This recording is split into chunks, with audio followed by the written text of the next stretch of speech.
India முழுக்க பெரும் பேரை பெற்ற கதை. காந்தியடிகளால் மிகவும் விரும்பப்பட்டு சத்திய சோதனையை அவர் எழுத காரணமான கதை. இத்தனை கஷ்டம் வந்தாலும் சொன்ன வாக்கு மற்றும் உண்மை பேசுதல் ஆகிய ரெண்டையும் இரு கண்ணென மதித்த ஹரிச்சந்திரன் கதை இது. ஹரிச்சந்திரனாக சிவாஜி அவர்கள் அளந்தெடுத்த நடிப்பு, ஆர்ப்பாட்டமில்லாத நடிப்பு, வெட்டியானாக வரும்போது புல்லரிக்கும் நடிப்பு, சிவாஜி அவர்களின் கம்பீரமான நடிப்பு மற்றும் வசன உச்சரிப்பு இந்த படத்தின் பெரிய பலமாக கருதப்படுது. சிவாஜி கணேசன் அவர்கள் திருவிளையாடல், கந்தன் கருணை, திருவருட்செல்வர், ஹரிச்சந்திரன் போன்ற புராண படங்கள்ல நடிச்சு அதுவரை கற்பனையில் கண்டு வந்த புராண புருஷர்களுக்கு உருவம் கொடுத்தாரு. படி லோகிதாசன் மரணிக்கிறான். வழியில் மகனை போலவே ஒரு பாலகன் இறந்து கிடக்க அந்த பையன் அந்த நாட்டு இளவரசனாம். சந்திரமதி தான் பொன்னிற்கு ஆசைப்பட்டு அவனை கொன்று இருக்க வேண்டும் அப்படின்னு காவலாளிகள் சந்திரமதியை பிடித்து அரசவைக்கு கூட்டி செல்றாங்க. அவள் எவ்வளவோ மறுத்தும் அவள்தான் குற்றவாளி அப்படின்னு தீர்ப்பு எழுதி தலையை கொய்துவிட ஆணையிடுறாரு அரசன். அவளை கூட்டிக் கொண்டு வெட்டியான் ஹரிச்சந்திரனிடம் வரும் காவலாளிகள் அரச ஆணைப்படி அவள் தலையை துண்டாக வெட்ட சொல்றாங்க. தன் மனைவி தவறு இழைத்திருக்க மாட்டாள் அப்படின்னு சொல்லும் ஹரிச்சந்திரன் அரச ஆணைக்கு கட்டுப்பட்டு தலையை கொய்ய அரிவாள் எடுக்கும்போது விஸ்வாமித்ரர் தடுக்கிறாரு.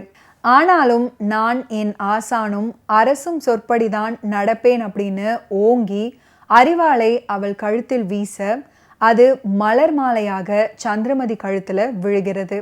விஸ்வாமித்ரர் தன் தோல்வியை ஒப்புக்கொள்ள மகன் லோகிதாசனும் உயிர்த்து எழ ஹரிச்சந்திரனும் சந்திரமதியும் ராஜா ராணியாக மாற படம் முடிவுக்கு வருது.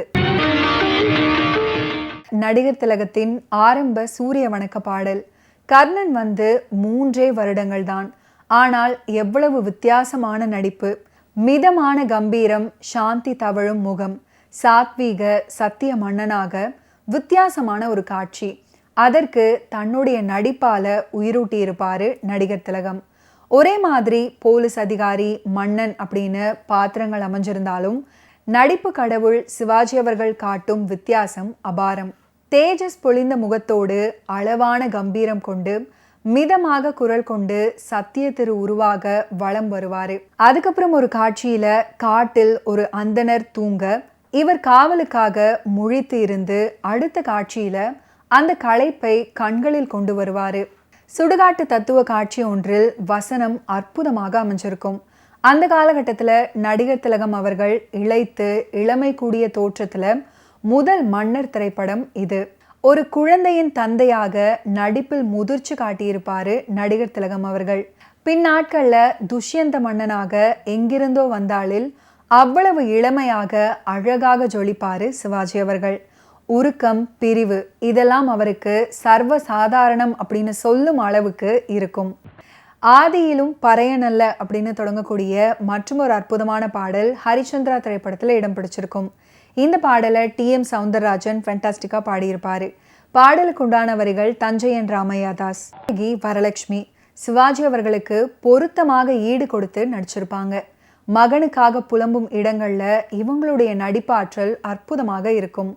தெலுங்கு மற்றும் தமிழ் சினிமா ரெண்டுலையுமே முன்னணி நடிகை G. வரலட்சுமி அவர்கள். சிவாஜி அவர்களுடன் இந்த ஹரிச்சந்திரா திரைப்படத்தை தயாரித்ததுடன் சந்திரமதி கதாபாத்திரத்துல சிவாஜி அவர்களுக்கு இணையாக நடித்து பாராட்டுகளை பெற்றிருப்பாங்க நடிகை G. வரலட்சுமி. நான் பெற்ற செல்வம், ஹரிச்சந்திரா மற்றும் 1956ஆம் ஆண்டு வெளியான வாழ்விலே ஒரு நாள் திரைப்படம் ஆகிய படங்கள்ல நடிகர் திலகம் சிவாஜி அவர்களுடன் இணைந்து நடிச்சவர் அப்படின்றது குறிப்பிட்டு சொல்ல வேண்டிய ஒன்று. சவுந்தரராஜன் ஹரிச்சந்திரா திரைப்படத்துக்காக ஒரு சில ஃபென்டாஸ்டிக்கான பாடல்களை பாடியிருக்காரு. அதில் ஒரு அற்புதமான பாட்டு தான் உலகம் அறியா புதுமை அப்படின்னு தொடங்கக்கூடிய பாடல். இந்த பாடலுக்கு உண்டான வரிகளை தஞ்சையன் ராமையாதாஸ் அவர்கள் எழுதியிருக்காரு. இன்னைக்கு நிகழ்ச்சியில நடிகர் திலகம் சிவாஜி கணேசன் அவர்களுடைய ஃபிலிம் கெரியரில் நடந்த பல இன்ட்ரெஸ்டிங்கான விஷயங்களை நீங்கள் பார்த்து தெரிஞ்சிருப்பீங்க. மீண்டும் அடுத்தடுத்த எபிசோட்ஸில் சந்திப்போம். நன்றி, வணக்கம்.